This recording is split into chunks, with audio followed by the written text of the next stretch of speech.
My name is పాదం సుధాకర్.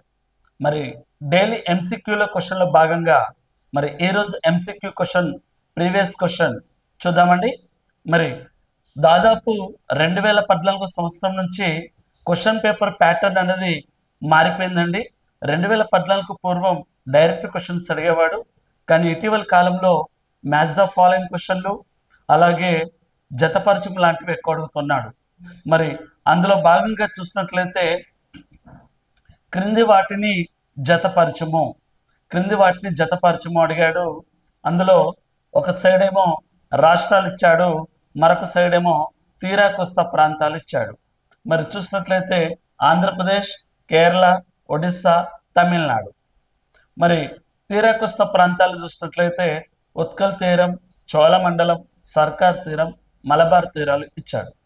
అంటే తీరా కోస్తా రాష్ట్రాలు మరియు వాటి యొక్క తీరా కోస్తా మైదానాల పేర్ల గురించి జతపరచం ఇచ్చాడండి.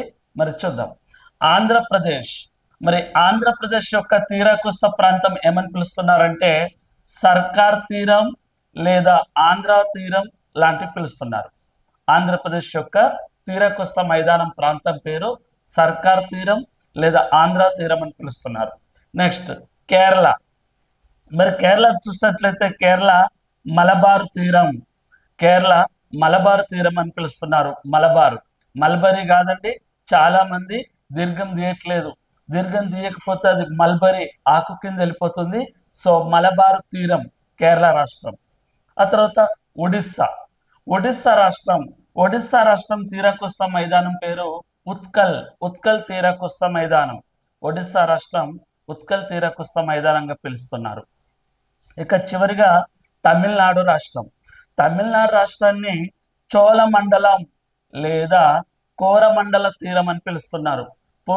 పూర్వకాలంలో చోళులు పరిపాలించడం వలన చోళమండలం అని పిలిచేవాళ్ళు. తర్వాత కాలక్రమంలో ఫ్రెంచ్ వాళ్ళు, యూరోపియన్ వాళ్ళు రావడం వలన దాన్ని కోరమండలం తీరం అని పిలుస్తున్నారు. మరి ఇక్కడ చూసినట్లయితే మరి ఆప్షన్స్లో ఇందులో సరైన చూసినట్లయితే ఏ ఒకటోది సి ఎక్కడుందో చూసుకోవాలి. ఒకటోది సి. ఇక రెండోది కేరళ తీరం, డి మలబార్, సో రెండోది డి. ఆ తర్వాత మూడోది ఒడిస్సా, ఏ ఉత్కల్ తీరం, మూడోది ఏ.